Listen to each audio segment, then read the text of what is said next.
Yeah, that would be great, Katrina, if you can. We'll go ahead and get it started because we do have quite a bit of content that we had come up with. So I don't want us to push too much past 6 o'clock either. Um, so I think I know a lot of the folks on the line. And hopefully some more folks will join us in the next few minutes. But I'm Melissa Zornita, and I'm the Executive Director of the Hillsborough County Planning Commission. And I'm going to be moderating the panel tonight. And we've got some fabulous folks joining us. So I'm just going to go in I didn't prep them on this order, I don't think. The order that I see people on the screen, which is, you definitely didn't know what that would be, to introduce themselves. So Amy, that means you're first. That's fine.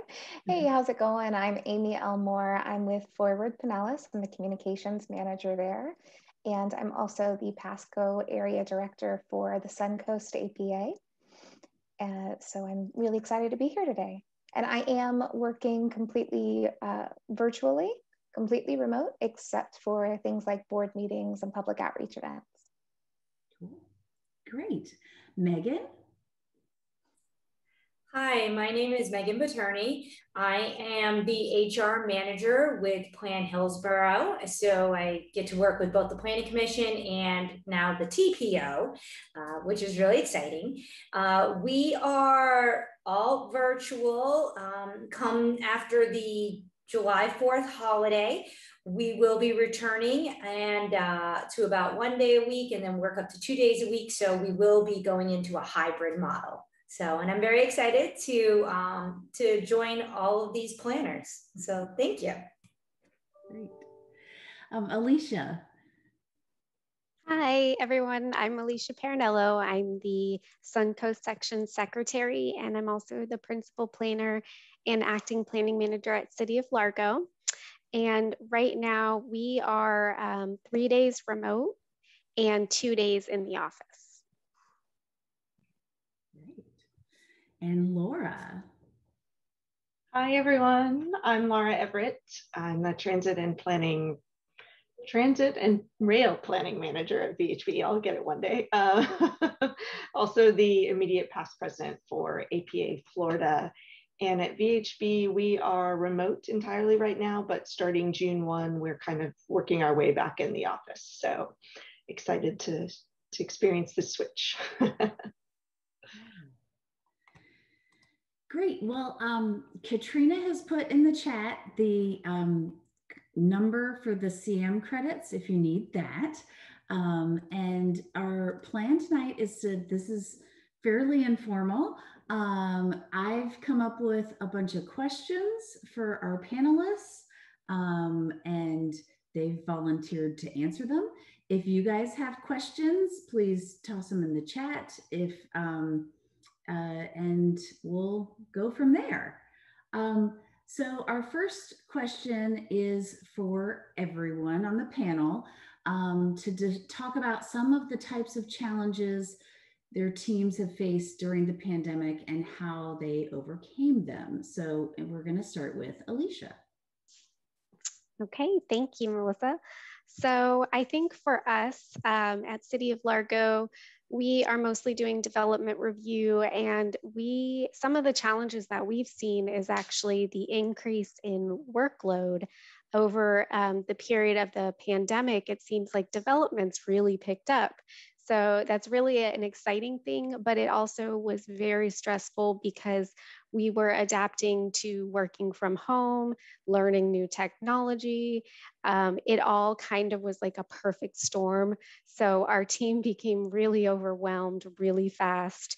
And I feel like we're just now kind of settling into the more hybrid model and being able to not stress too much about being a little bit behind on our work. So for us, I think the biggest thing that has helped was just being able to communicate and making sure that we set up like planner huddles internally so that we can go over some of the challenges that we might be having on projects it's so much different than when you were in the office and someone could just come up to you and say, hey, what do you think I should do? I'm not really like, it was just easier. So now we kind of have to schedule these little meetings, and we're calling them huddles, just to make sure that nobody feels isolated and is having too hard of a time or doesn't know what to do. I think that, at least for our staff, has really helped.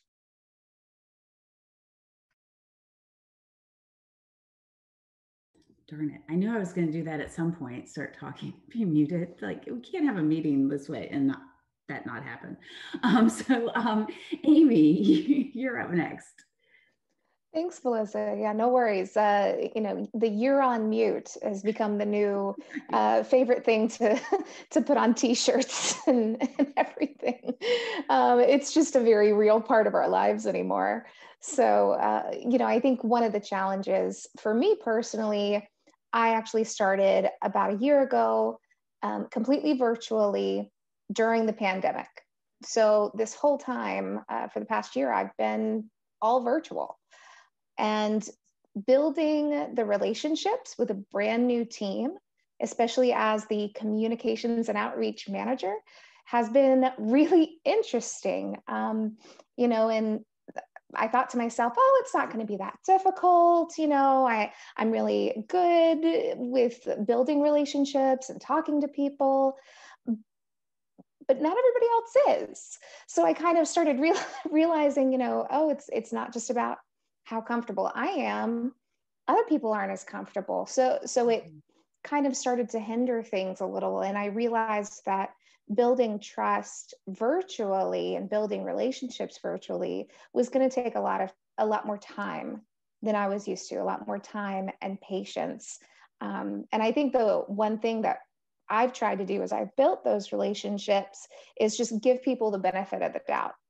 If something's going wrong, not taking it personally and just saying, okay, let's get on a Zoom call and work this out. Let's get on a phone call and work this out. And being able to do that. And I totally agree with Alicia as well, having these huddle meetings, kind of these regularly scheduled meetings where you can sit down and say, hey, how are things going? What's happening with you? Let's check in and make sure we're all on the same page with this project or with that. Has been a really useful thing for me as well. Okay, Laura. Sure, thanks. Well, I'm going to talk about a little bit more serious kind of challenge we've had, which is not as prevalent as some of the others, but certainly very serious, which was dealing with mental health concerns during the pandemic. It certainly weighed on a few team members, and not just in the sense the individual who was struggling with their own mental health, but all of the team members around them that were so worried and trying to make sure that they were supporting that individual. And it really, was hard to get through. And I'm not sure we asked the question, overcome it yet, but there's certainly, I like seeing there's a lot more awareness and talk about mental health, I assume in all of our agencies, right? Because it is an issue that is coming up over and over and over again. And when I think about the ride we're about to embark on, none of us have ever withdrawn from society and after a year tried to re-engage and re-enter into society again. I think it's going to be a pretty bumpy ride for a lot of us, and there's going to be a lot of emotions and feelings that come up that we're not even ready for, right? And we're just going to have grace with ourselves and with everyone else about how that feels as we move forward. So yeah, that's kind of the big challenge that's been weighing on my mind, is just how we're going to reintegrate and deal with all of that baggage, for lack of a better word, that long-term enforced quarantine syndrome, I think they're calling it. So yeah, it'll be interesting. Yeah, really good point. Megan. Hi, yes. I will take it from another angle, which would be policies. So ever-changing policies, and really that's a challenge because there are so many unknowns. And so when the leadership is, and we're learning more, and then things have to change. It's okay, maybe we communicated this one thing last week about how we're going to handle a situation, or coming to the office, or what do you do after travel? Okay, we're going to start working from home, and just being honest that, hey, we're all in this situation. And so I would say that was a big challenge. And then coming up with policies to answer it. Okay, well, what's our new telecommuting policy? Okay, well, what are our expectations for how long it takes for someone to return a Microsoft Office Teams chat? All these different things that hadn't arisen before. And so I would say the way to overcome it is to really try to learn, listen, and then communicate, and then be honest with your staff, saying, we are in this with you, and we understand we may have said something last week and it's changing this week, and we appreciate your patience with us as we're all in this together. Yeah, definitely. Gosh, yes, I can relate to all 4 of those challenges that you guys have mentioned. So let's dive into some more planning kind of techniques here. What are some techniques that you've used to lead productive virtual meetings with your teams internally? And how might those techniques change as you move into a hybrid environment? And I'm going to toss this one to Alicia first. All right, thank you.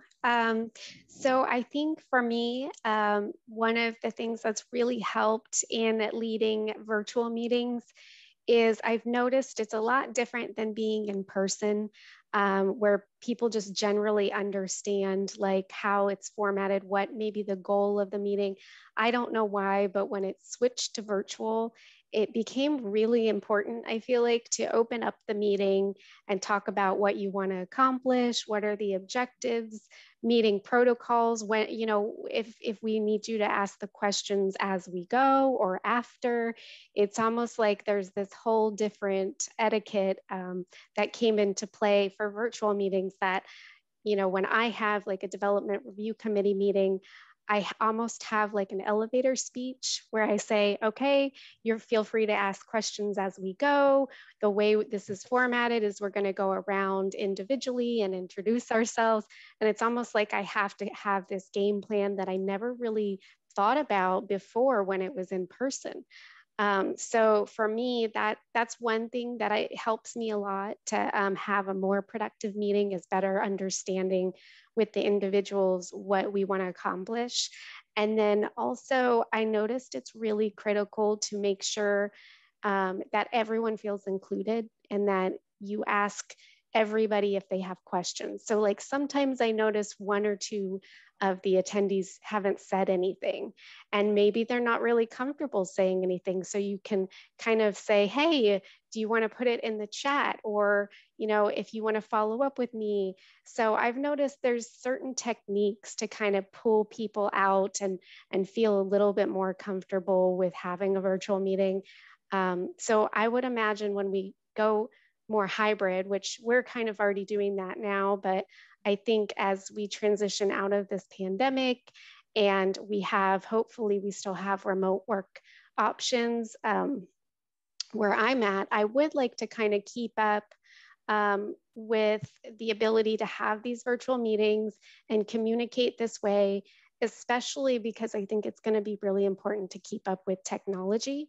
So not that I hope this ever happens again, but I think that it would be really good just to understand, you know, how to keep doing this when there's technology updates, just the ability to be able to have access to all of these different platforms. So for us, it was really hard because none of us really knew anything about Zoom, or we weren't using Microsoft Teams. So we kind of just had to adapt. And I think it's really important to kind of keep at least once a week, maybe keep 1 meeting virtual. So that way we can continue to develop that. Yeah, that's a great idea. Laura, you've been doing some of this remote with teams before there was a pandemic. I did.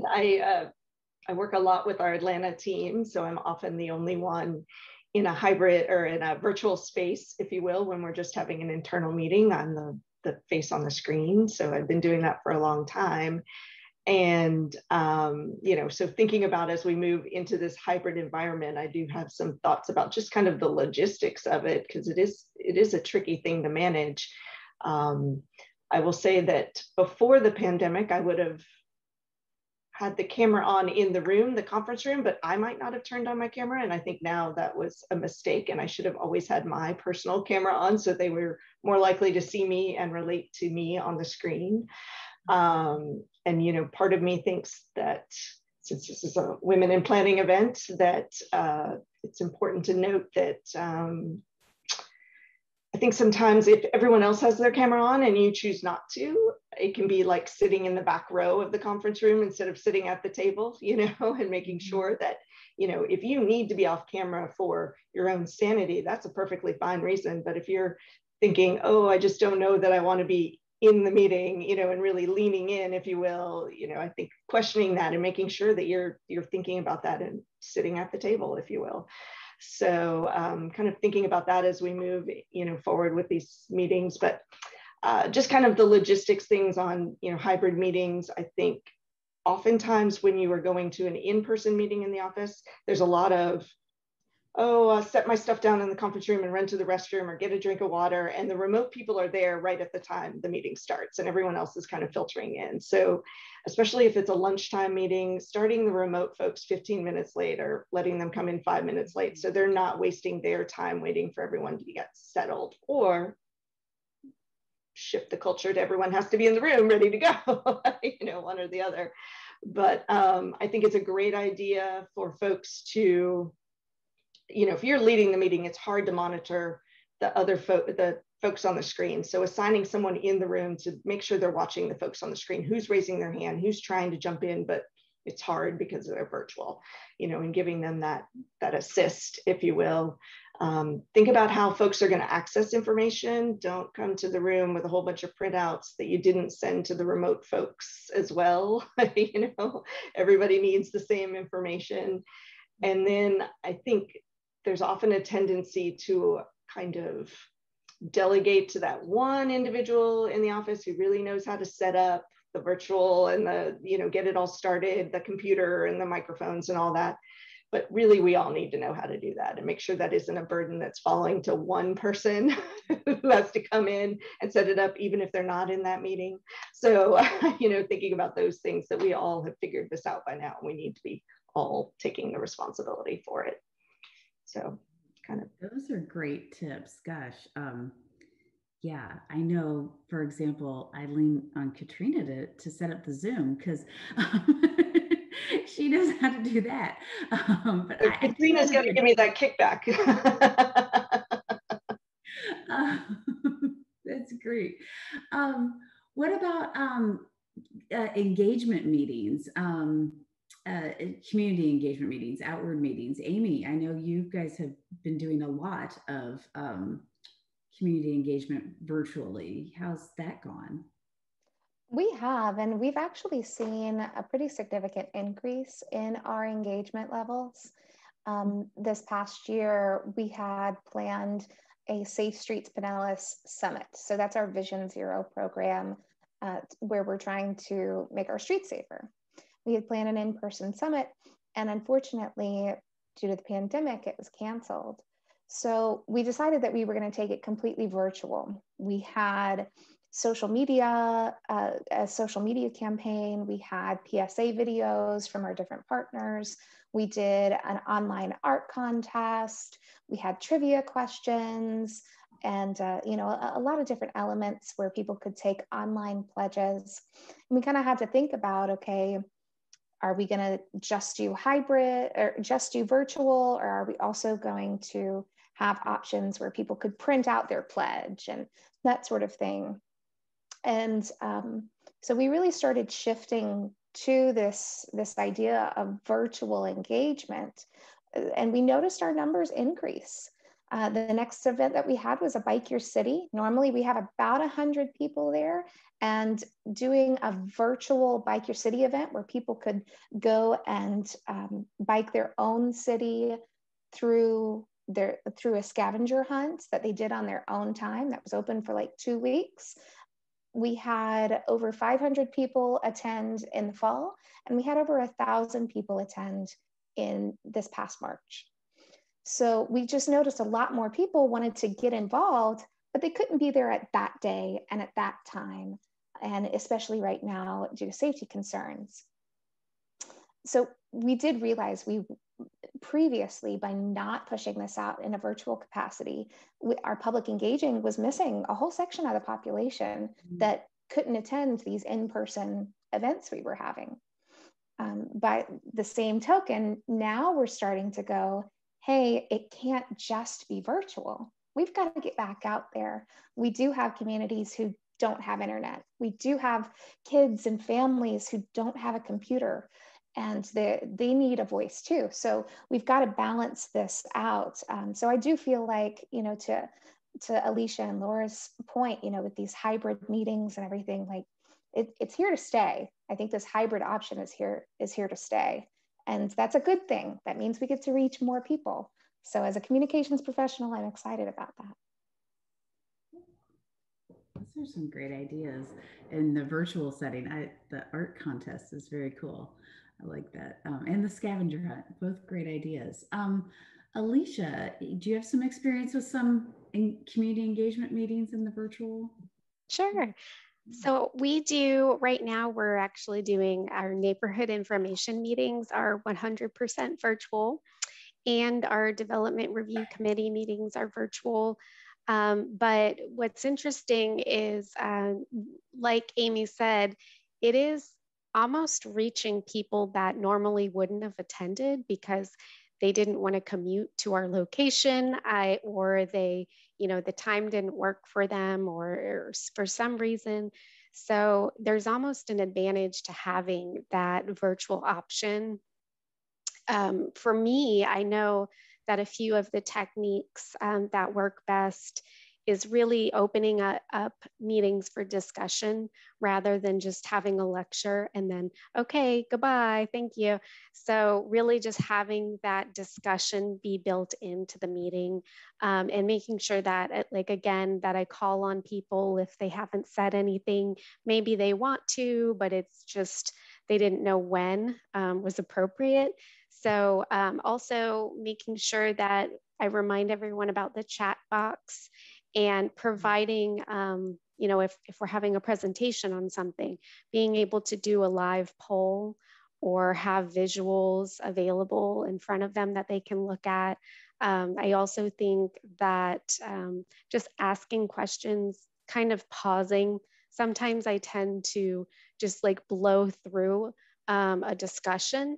And I realize in the virtual world, you've got so many distractions, like my kids and dog, and there's just like a million things going on. So sometimes it's better to just go slow and pause and ask questions, and then, not try to just get right through it. Just because I feel like there are so many distractions. And even when you're at work and it's a virtual meeting, sometimes people don't realize you're in a meeting and everyone's like turning their heads. So you kind of lose track of what's happening. So some techniques are just not going too fast. And then also towards the end of the meeting, it's easy, I feel like, to get lost in these virtual meetings, and your mind kind of wanders about something, or even worse, you start checking your email during the meeting. I have a really bad habit of being in a meeting, but not really in the meeting, because I'm checking my email and working during the meeting, because it's like some type of bad multitasking. And so making sure that, if other people are doing that, because sometimes I do it, that I provide a way for them to contact me after the meeting if they have questions or they missed something. And just trying to engage them with questions so that they don't feel like, this is just up on their screen, but they're moving it to the side so they can get to work on something else. So those are just a few of the techniques that I've been using. Yeah, It's really true about the multitasking during the meeting. So I think those are some great suggestions there. The next question on my list is a little bit more internally towards the organization. So I'll ask Megan to answer first. And this is about morale and how to gauge the morale of your team and how you might improve the morale in a virtual or hybrid environment. Sure. So depending on your team, you probably have those that will come and speak to you very candidly, will voice how they're feeling. And so that's one way to gauge morale if they're giving you an indication of, hey, I'm feeling stressed out, or I'm having trouble balancing work life, or I miss having time in the coffee room or in the hallway. So some people are just very vocal about it. Others, you can gauge morale on, are they participating? Whether are they coming to meetings, fully enthused and fully engaged? Are they halfway there? So that's another way to gauge morale. And so some of the ways that we've worked to improve that within the virtual environment is looking at a few different angles. We've done some bingo nights. We've also done some trivia in terms of, so when it first started and everybody was Netflix binging stuff. So we did, guess what, guess the employee and what 5 shows they're binging right now. And so that way we got to know each other a little better. And then obviously when it comes to the holiday times, the Halloweens, we've had to get creative again, because you want to balance it out between having activities online, but also not burning people out, because sometimes you're just done looking at your screen. So it's really kind of striking that balance, and then also getting feedback from your staff. What is it that you want to see more of? What is it that we can do? And so those are some of the ways that you can gauge morale, is just try and have communication, and then also seeking input and from your staff. Great. Yeah, we've had some fun events that Megan's helped organize, which is pretty great. Amy, what have you all done to kind of gauge the morale and keep it up? Sure, and I think especially when you're working virtually completely, and you've got people who you're not sure, if they're off camera, are they laughing? I know at my communications team meetings, I always try and start off with a joke, and I never know if it's funny, but I think I'm funny, so I just keep going with it. So, but I don't hear people laughing. I don't see them laughing. So I just kind of have to believe in myself and keep it up. But it's a weird environment. So one thing we did was, a very deliberate survey. And we had some regular surveys that just said, how are you feeling? How are you doing? What can we help with? Do you have what you need? But are there resources that we need to provide? Are there HR resources we need to help with? What can we do so that you can be successful?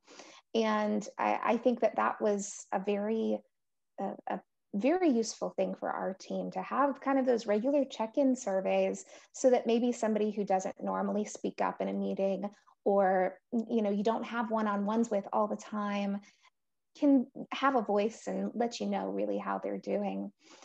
We also noticed that we were really easy to pass by someone's achievement. So if a team member achieved something, we've been much more deliberate about, having kind of an accolades thread on our Teams channel, or, making sure in our emails, hey, great job with this really tough situation. You're rocking it. We really appreciate you.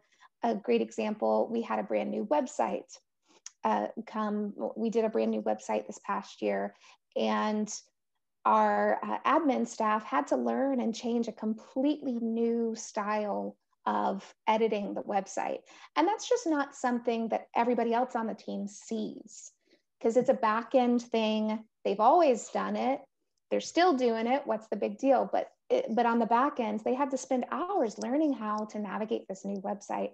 So I sent out an email and just said, hey, thank you guys for making this a success. It's because of you and the hard work you've done on the back end that nobody has been seeing, because we're not in person. And we really appreciate you. So that kind of deliberate accolades has also been a really positive step forward with our morale. Nice. That's great. That's cool. I know what you mean about the jokes. So I did this thing starting in the pandemic. I started sharing memes, and it got to the point that I was sharing memes every day. And I thought they were really funny, but I really don't know that anybody else on staff actually did. But Katrina's nodding because she's being very nice to me, but some of them were funnier than others probably.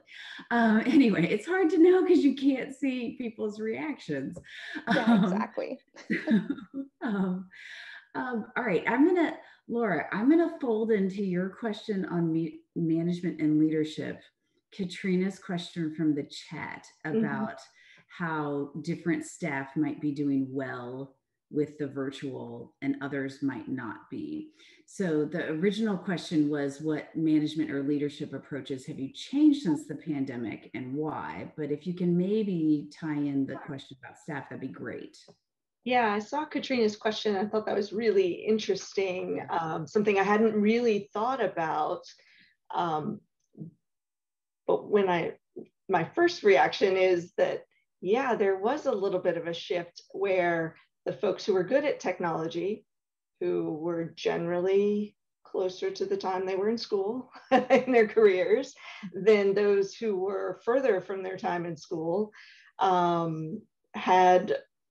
there was an advantage there and seemed to really be able to shine in that environment. And some of them have really proven themselves in terms of putting together, like in our office, a virtual tour of a project site. Since we couldn't go out and see it, they did this whole thing where it's data overlaid on the satellite image. I don't know, but it looks great, you know, in a way that some of the folks in the office wouldn't have been able to do, right? So it really created some opportunity there. We'll see as we go back into the hybrid land, how that works. I think there's been a lot of catch up with the folks who had trouble in the beginning, so they're pretty proficient at this point, but it was an interesting thought process. I'd love to hear if anyone else had any ideas around that, but just other ideas about how management has shifted over time. I think we went from working from home to working from home, right? The air quotes got dropped by management, right? They realized, they started having faith in us that we were actually working from home. And so that's a nice place to be. I think there's a bit of relaxation by management in terms of they're giving us a little more flexibility, at least I think in our industry, from talking to folks in different organizations, there is a little more flexibility around crafting your own work schedule when you can do it and when you can focus. I don't think that's true in every industry, but I feel like it's generally true in ours. And you'll see a difference between different organizations, but you know, I think that's happening now. I think there's an interesting dynamic with understanding the demands of family life on our employees. And I'm seeing a very interesting thing where the working dads, there was a lot of pushback and eye rolling about dads taking paternity leave, but that seems to be diminishing. I see a lot more dads putting on their work calendars dad duty or pick up from school, which I don't remember seeing pre-pandemic, you know, but when they're in their homes and you're seeing that they are caring for children during their workday too, it really makes that real that yes, they are part of the parenting equation and an important part. And I think that helps women at the end of the day, right? That household where a male is contributing to the parenting as well as a female is going to help. I do think there is, as I talked about, a much greater awareness around mental health and how that impacts our work environment. I'm also seeing this interesting thing where pre-pandemic, when someone was promoted in VHB from a regional position to a corporate position, they moved to Boston, they moved to headquarters. And we've had 2 promotions in the pandemic, and those people aren't moving. They're staying where they are. And that makes me feel like there's a lot more runway, because I don't want to move to Boston. Why would I leave the great Tampa Bay? So, I feel like that really gives me the impression that we all have the ability to be leadership material wherever we sit, and that will be effective. And so I'm excited to see that happening too. So just some of the things I'm seeing shifting. Yeah. Oh, I love that. That's a great I know thing that you're seeing. How exciting. Oh, Wendy, you got a question on that? Oh, I was just saying that in reverse as well. I've been working remotely for 14 years, full-time for 8. And I work at Atkins, and they allowed me 8 years ago to move out of Florida. And I live in a small town in Colorado, and I work 100% on Florida DOT work. So this pandemic has been interesting, and it's been beneficial to me because now I'm not that little phone in the corner at meetings. I'm like actually part of meetings now. But people are able to kind of go and live where they want to live and still maintain the job that they have, which is great. And Laura, it was a good point about the men getting more involved. When we moved out here, my husband went part-time, and he was a regional manager at PSI in Florida. And he has moved down to just QC roles around the country. So he works part-time and then does everything with the kids. I work full-time. So the roles kind of reversed there. Yeah, that's so interesting. Well, my next question on the list actually had to do with the fact that women are usually the primary caregiver for kids. And I've read a number of articles about how the pandemic has really impacted women and women in the workforce a lot more women having to step out of the workforce because of that. So Alicia, as our mom on the panel, what have been some strategies have you used to balance, family and full-time work? Well, it has been a struggle. So, that's probably an understatement. Honestly, this year has been, I can't keep my days straight. They just kind of all blend together at this point. I've really had to focus on time management, like way more than in prior years. Just kind of keeping a calendar, keeping up to date with all of my meetings, making sure that, I have boundaries basically. Because what will happen is working from home, it's a blessing. I can now drop my kids off at school. I'm able to, if I need to, work from my cell phone via, email. But so it's a good thing. But at the same time, it's been such a challenge for me with the kids because I'm typically not done working at 5 o'clock. Like I used to walk out of the office and that was the end of the day. I wouldn't check my email. I wouldn't think about work.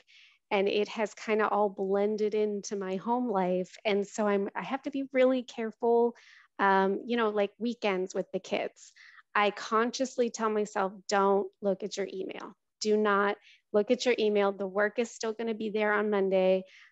Sometimes I'm able to do it. Other times I check my email in the middle of the night. So, I see Melissa's daughter. Perfect timing.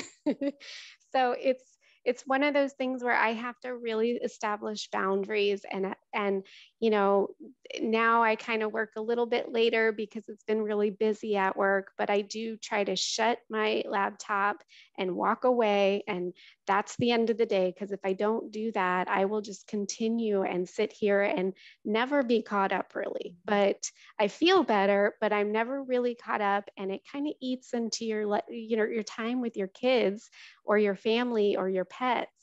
And so for me, that has been the struggle, is just like getting the boundaries and time management down. The other funny thing that I think parents can relate to, even if you have fur babies, is the distraction during the meeting can be so awkward. So I usually like I have to signal, please don't come, I'm in a meeting, or I put up my hand, and my kids have just realized that is like the cue. I can't talk, I'm in a meeting. And my dog will start barking at the mailman. And it's like life happens. We're in these situations where I can't like solve all distractions, but I try not to be too hard on myself also. I feel like it has been a real struggle over the past year. And you know, if I take it too seriously, it's going to stress me out. So I try not to be too hard on myself and realize that everyone is dealing with this to some extent, whether it's kids or their animals or their extended family or whatever's going on. Just kind of focusing on the positives, like the fact that I still have a job. I always remind myself, because a lot of people lost their jobs. So the fact that I still have a job and I'm able to work from home, which, you know, for child school drop off and stuff like that is awesome. So just trying to stay positive, I would say, but it has been a struggle. And I definitely am learning all of the time management techniques that I can. So that's been my biggest challenge, is just knowing when to stop and not letting work bleed into my weekend and my home life and affect my you know, level of stress every day. So I'm sure a lot of people can relate, not just moms, but that is definitely something that I have to consciously make an effort to close the laptop and get away. And I think it even helps if you have a dedicated space in your house that you don't go back to. So I actually set up my office in my kitchen. You can kind of see it if I have my kitchen behind me. I make sure that I don't put my stuff in a place that like I would typically need to relax, because then I'll just pick up my laptop and start working. So I think that helps. If you can kind of separate physically your work environment a little bit, even if it's just a corner, I feel like that's also very helpful to separate your home life and establishing that boundary. Yeah. So there's some great suggestions, and we've got another question on my list about boundaries and in a minute. But before that, I wanted to talk a little bit about personnel issues, and but at the same time, we're getting questions in the chat about what people's plans are going forward. So I'm going to ask Megan to touch on both. I like this rolling the questions into the other questions, making it more complicated for you guys. So, you know, there's always issues with, I mean, even face-to-face working, there were trust issues and personnel issues. And in a lot of ways, I think it's more challenging now that you're not seeing people every day. So what are some ideas about that? And then if you can throw in what we're going to be doing going forward, that'd be great. Sure. So yes, personnel issues, I guess that's part of what keeps me employed as HR. But it is different. And I think it's about, because there was always that mindset, and I think someone talked about this before, if I see you, I know you're working, I know what you're doing, or even from an HR perspective, I can observe this person's behavior, I can observe what they're doing. Well, yes, there's a lot more trust. So the way that I think some of it can be handled is through, again, communication. Really, if there is an issue, having a conversation. It's funny because in some ways, I think people may be more comfortable speaking. This is what I found, speaking to me about issues, whether it was maybe they're having an issue with their employee or the employee's having some issues, that it was almost easier for them to talk to me this way, virtually, versus coming into my office or I'm going into their office. I felt that there was almost a wall let down, and for a number of reasons why, maybe because they're in their own home environment, they're more relaxed. So in some ways, I felt like I had more honest conversations with people. But it's really about setting expectations, talking about those expectations, asking questions about what's going on. I've noticed you've been not coming to meetings on time, or not coming at all, or, just it's really about being honest about what you're seeing, even if it's somewhat maybe a little bit more limited, and allowing them that space to open up. And then again, so approaches that we've used to handle is judging. Everybody's different. So judging how often do I need to regularly check in with somebody? Does somebody need to hear from me a little bit more? So it's getting to know the style of your team virtually and how much they need to hear from you. And then our plans going forward, we're going to do a hybrid. So we will have a minimum of 2 days where you're in the office, and then the other 3 days you can work remotely. So that is our approach. I think it would be tough. I always say we let the genie out of the bottle, and so we can't push it back in. Because, however, I think the hybrid will, for our organization, will work well, because some people really do enjoy being in the office, and then other people really do enjoy working remotely. And so we're hoping that with this hybrid, we can appeal to both of those needs of our organization. Great. Amy, do you have some thoughts on the same question about personnel issues? And then if you can also answer what you guys are going to be doing going forward, that'd be great. Absolutely. So with the personnel issues, one thing that our team has talked about is that the measure of success, how people are measuring success, is really transitioning from, did you come to work from 8 to 5, to have you achieved things in a timely manner? Are you attending the meetings you need to attend? Are you getting the work done at a high quality? So it's really become about the quality of our work rather than, are you working this many hours? And I think that that's a really good transition, so that it really reflects the work that we're doing, and not just, honestly, in my perspective, a bias of, I see you there, I think you're working really hard, so that must mean that you are. Now it's really, hey, I'm measuring your work, not just my relationship with you. As a communications person, that was honestly very hard for me to come to terms with at first, because I thought, oh gosh, I'm going to be measured on just my merit, on just my work quality. People aren't going to be able to get to know me and measure their relationship with me that way. I'm going to have to really step it up and make sure that I'm there for people when they need me, and that sort of thing. So I think the measure of success definitely changed as far as that goes. Also, again, just that building that trust with our team members was very difficult. I one time had a tiff with one of my coworkers through email, and that's always the hardest thing, when somebody's mad at you through email. And in a normal situation, I would have just gone to her desk and said, hey, let's talk this out. But there wasn't that option to do that. So I messaged her in Teams and said, hey, I'd love to chat when you have a time. Let's get on the phone. Next best thing, let's get on the phone and just talk this through. And when we did that, we were able to understand each other's perspectives, fortunately. But I think that that's part of the thing, is knowing that just because we're virtual doesn't mean that we don't ever need to talk.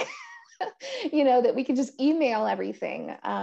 So I think that type of communication can be really useful as well when you're dealing with personnel issues. For Forward Pinellas, we are planning on sometime in the fall, probably going hybrid. The plans aren't 100% confirmed yet. We're thinking 3 days a week, something like that. However, we're we've been in a mentality of, let's just take this, we're going to make plans, because we need to make a plan, but let's take it one day at a time. And I've really appreciated that. I've also been thankful that our managers have really been listening to the team about what the team is needing. And I think that's the most important thing. Yeah, see, it's interesting as a planner. I think that's the part about this pandemic that has made me the most crazy is every time I make a plan, it changes. Yes. And I'm like, come on, I just want to stick with something. I want to be able to know that in July, we're going to switch to 1 day a week. And, then the CDC changed their rules and it's like, oh, well, you might not have to wear masks when you come back and all this sort of stuff. And it's like, now people are apprehensive about it. And anyway, absolutely. But just like as a community, a successful community is one that grows and thrives. The same thing with us as people. A successful team is one that grows and is able to thrive in the face of challenges. Yeah. Sometimes I find that as a planner, I'm not as good as adapting to change as I would like my community to be. So anyway, that maybe it's just me. No, it's definitely not.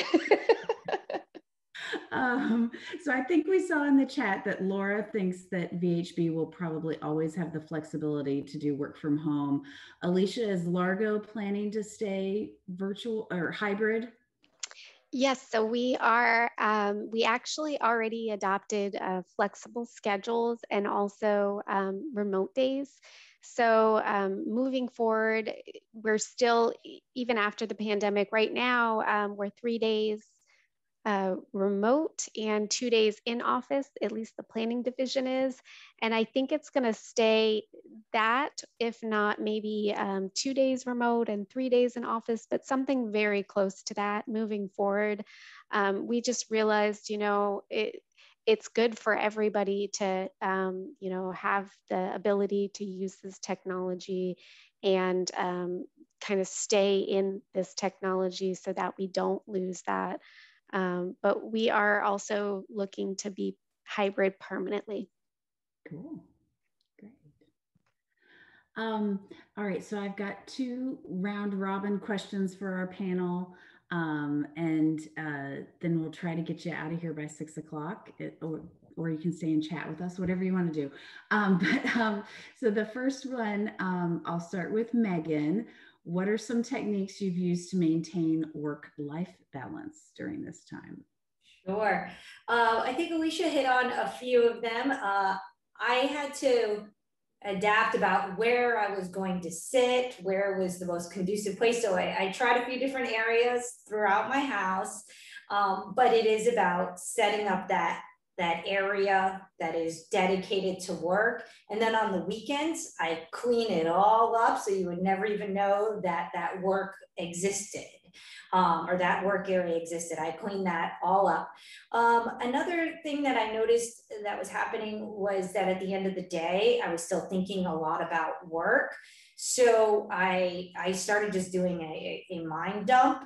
So whatever I was stressed out about or needed to look up, and I would just write it down. And the fact that I let it all out before I started to unwind for bed helped me, and I put on a Post-it, and then it was right there for me to start thinking about in the morning. So, and then I've actually taken up some meditation. We're trying to make it a habit, but just that night to really unwind. I've got Medito on my phone and I listen to it, and it's also helped me with that staying focused, because as other people have said here, it's hard I want to do this, multitask, to answer this, and so I've really tried to learn to be focused. And then lastly, taking my dogs on a walk. If I have a 10-minute gap, let's just go outside and do a quick walk before I have to hop on a meeting or do something. So really taking advantage of those small windows. Nice, I like those. The mind dump I might need to embrace. Laura, how about you? Sure. I started doing a couple things. One is every day I try to find one meeting that I can walk during. It's not easy. It doesn't happen every day, but if it's a one-on-one, if I can switch it to just a phone call, or if it's a meeting where it's more information being pushed at me and I can just listen while I walk, those work well. So that's been helpful. And then I have to go on a commute after work, I have to go on a walk, or I just can't get out of the work mindset after work. It goes, I just can't stop. So I had to find some way to put in a commute, if you will, to get it out of my brain. And just kind of thinking about if you're managing staff and they seem to be struggling with their work-life balance. I've got a couple that I work with that in our project meeting on Thursday afternoon, I, make sure to state to a few of them, okay, this does not have to be done this weekend. This can be done on Monday. This is, give them that understanding that I don't want to see hours billed on Saturday and Sunday, because I think sometimes they get the idea that that has to be done. So being very clear that it's okay to push it. So, yeah. Laura, I like that commute idea, because I think it's really important that we get up off our desks and get around and particularly get outside as much as you can. Even if you can do some work outside, getting that sun or going for a walk at lunch, or a lot of times I'll play tennis. I'll do a tennis match at lunch and just start a little earlier in the day or work a little later to make up that time. And it's just really important to do that and not just get stuck in your hole. Yeah, exactly. Yeah, 100%. There were a couple of weeks I realized I had not gone anywhere for, like 5 days. And I'm like, wait, what's this? I need to leave. Amy, what are some of your ideas? Absolutely. Well, I agree with everything everyone is saying, especially the dedicated workspace. That's been a big game changer for me, since I didn't always have that. The other thing that I have found really useful is kind of like that mind dump idea Megan was talking about. But just at the end of the day, scheduling out, the last 30 minutes of your day to say, okay, what am I doing tomorrow? And if you've got a report that's got to be written tomorrow, if you've got, for me, like a news release, go ahead and start it. Start the first line, minimize it, and close. That way, when you get up in the morning and you're ready to hit the ground running, you've already started. You already say, okay, I know what I've got to get done today. To that same vein, the other thing that I've started to do is block off schedules of time on my calendar that say, I'm not having meetings. I'm going, I've got this deliverable. I've got to get it done. I can't have a Zoom call with you. Like, I'm very sorry. If you need me, text me.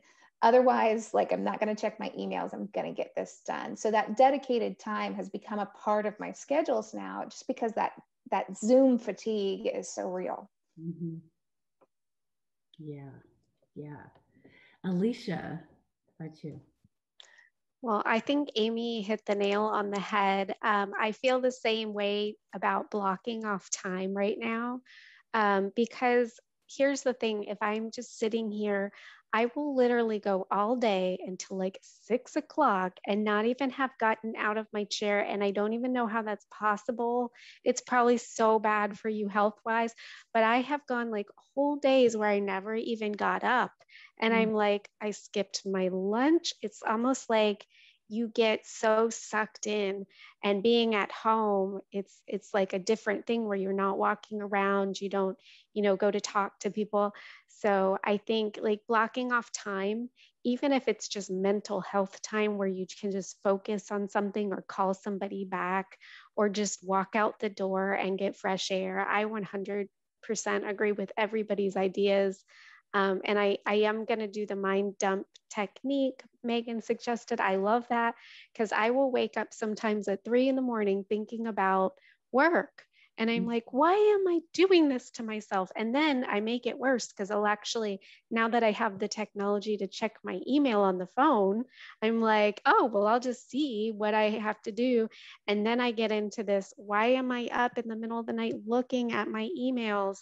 So for me, I've had to just really focus again, boundaries, and not doing that obsessive, like, because it's at my house means I have to do it. So like even taking a lunch break sometimes for some weird reason is a struggle when I'm at home, because I'm staying here. And so like closing the laptop and making it harder to log in, or doing, you know, turning off the jabber on my phone actually gives me that break. Otherwise I'll pick up the phone. So, I mean, I like everybody's ideas. I should start using the mind dump, because I feel like for me, I think about things in the middle of the night and then I'm like, oh geez, well, maybe I should just take care of that now. So I think, you know, everyone has awesome ideas, and even if you can block off some time on your calendar, whether it's like focus time or just 5 minutes to walk out the front door and get that fresh air, I think is really helpful to keep that balance. And you know, it can easily tip where that balance is all work and you're breathing work, you're every single day thinking about work. So I think it's really important not to do that so you don't experience burnout and want to leave your job. So just kind of being mindful that you do need that balance. Yeah, definitely. So the last question that I had, and no one will be offended if you have to drop off because it's now after 6, was is there anything in particular that we haven't mentioned that you thought was a temporary thing that you think will now stick, like after the pandemic? Laura. Yeah, I think the flexibility that we've kind of entered into with, hello there, the flexibility with working, you know, and kind of structuring your day, how it makes sense for you. I think that's going to stick around. I think we're going to allow that to stick around. I'm really hoping that there's a little bit of ratcheting down of the what we can wear in the office, and we don't have to do heels anymore. Let's all go in on that, right? I don't know if it'll happen. We'll see. It'll be interesting to see what's acceptable workwear in the future. But Laura, I purged all my heels. They're gone. Oh, excellent, Liz. I like it. I saw some article that said that Spanx were like, suddenly they spiked back up. I was like, no, we are not doing Spanx. Like, stop it. Like, we can't, like, that should not be good. We can't go back to that. I feel like that must be a relationship too. Everyone put on a couple pounds in the pandemic and they felt like they had to, but yeah, I agree. Like, let's all get rid of, I mean, fun Saturday night heels, great, but Tuesday at 10 a.m., no. Love it. That's great. Alicia, anything you think will stick? Oh, that's funny. Amy put fuzzy socks. Well, I think I agree with Laura that the element of having the hybrid remote options is going to stick. And I'm actually excited to see how that changes like employment in general in our field, because you don't necessarily have to live here to do the job well. And so I'm interested to see if, you know, people are going to be hired that live out of state. And like Wendy doesn't even live in the same state where she works. And it's not really that necessary anymore. You can be really productive. So I'm interested to see what happens, you know, in terms of employing staff members, and whether or not, you know, I think the remote work's going to stay, at least where I'm at, for sure. And I think the need to keep up with new technology is so essential, because, you know, now that we're in this, it's like we kind of have to just maintain it, because I feel like if you don't, in 5 years, if, you know, something were to happen again similar, it's like you would have to reinvent the wheel and get up to date and get all of the computer equipment that you need. So I just think that we're going to want to keep the technology that we have and learn new programs, and it's only going to help us in the long run. Yeah, definitely. Megan, how about you? Laura kind of led into what I was going to say, is that we're reworking our dress code policy so that it will be more relaxed. Normally we had casual Friday and then business casual, but now we're going to be looking at casual Monday through Friday. So I think that will be something that people will enjoy, hopefully. Amy? I completely agree. Definitely fuzzy socks have got to stay. I'll definitely be sneaking a pair of those into my cubicle on days that I'll have to go back to work.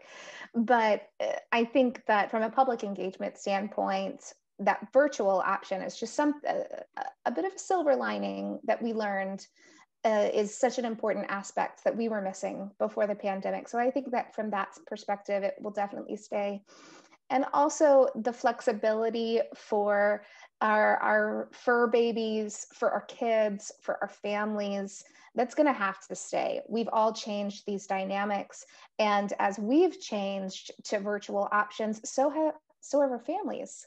I know my dog is like, hey, I've got a totally different routine now. Mm-hmm. And we're going to have to be flexible with each other about that. So I think that, when those dads are going and taking care of kids a little bit more, and moms are kind of changing things around as family members, our entire network is really changed. So we're going to have to be flexible with each other on that. And also, I think the measure of success has, at least for our team, I think has really changed and won't be going back. It will be not, did you work 8 to 5, but are you getting done what you need to get done at a high caliber? And if so, then that's good enough. Then that's okay. So I think that measure of success, and that's a really good thing to change in a work environment. I think that will stay. I have a question for you all. Because I find when I work remote, I have a much higher output. I get through and do so much more working remotely here than I ever did being in the office. Do you find that's the case as well, that you're being more productive and getting a lot more done? I absolutely do. One of the things that I've talked with my bosses about when we do go back to a hybrid capacity of some sort, I've told them there's no way that I could get done what I'm getting done right now. I have to drive about an hour and a half to work one way. So that's 3 hours out of my day every day. So it's, look what I can do in 3 hours, people. It's a lot. And then there's, as we mentioned, that time to prepare, get dressed, make sure everything's right.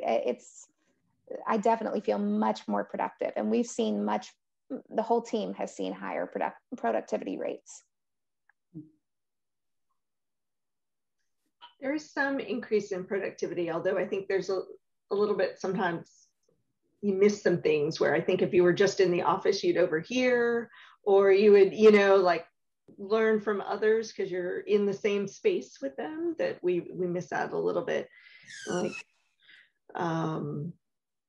the other day I was trying to find something in the office and I had to send an all office email because I didn't know who controlled it, but I would never do that if they were all there in the same room with me, just wander around and be like, where is the blah, blah, blah. So there is some inefficiency to it, but. Yeah. And I was also going to say, especially now in the virtual world, I don't know about you ladies, but I feel like every hour somebody squeezes in a meeting. So then you just have back to back to back meetings and you can't actually get any work done until after 5.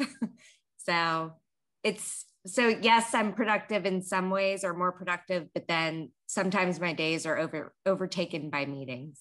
So yeah, they have to set up a meeting for like what used to be the casual chat in the hallway. So, and then it ends up being a half-hour meeting instead of a 5-minute chat. So yeah, exactly. There's pluses and minuses for sure. And I'll jump in. When Laura brought this up, it kind of reminded me, I don't know if y'all have had issues with training new staff members, but it has been so hard, bringing somebody on board when you're when you're remote, because I used to be able to show them on the computer, and now I have to do a screen share and try to walk them through something that might be a little more complicated. So I think for me, you know, the whole training aspect and bringing new people on, it's kind of made me realize, like, okay, you know, don't set your expectations so high that it's stressing, you know, the new employee out. Just let them know that, you know, you trust them. And I think that managers in general have had to really trust staff more than ever, because they can't micromanage, and they can't, you know, if you used to have a manager, I've had managers where you know, they were more micromanagers and kind of keeping their eye on everyone. And when no one's around, I think it's challenging, because you actually have to trust that your team is doing what they say they're doing. And so I think it's just in general a shift in how you are a leader, and how you got to trust your staff, and you've got to you know, be mindful that of their mental health and their circumstances at home, because this is just such an overwhelming, intense time for everybody. So it's almost like you need to provide that flexibility. And I've recognized that things are a lot harder. Like, there are certain things that are very difficult, like hiring and bringing new people in.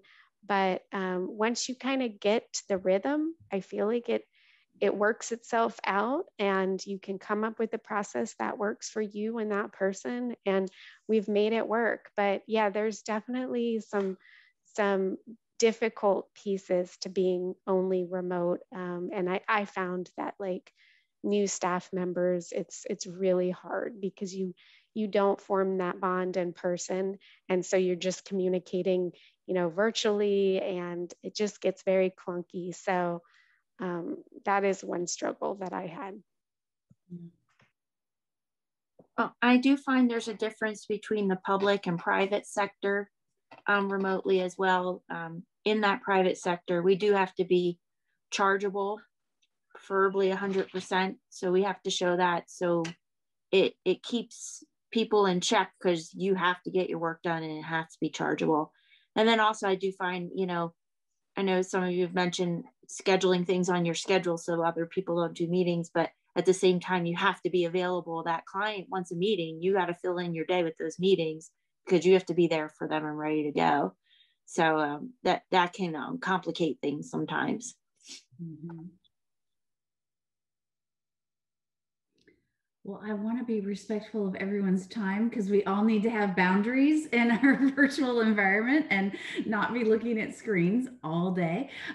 So I really appreciate our wonderful panelists for joining us this evening and answering all these questions. And thank you all for joining us and participating.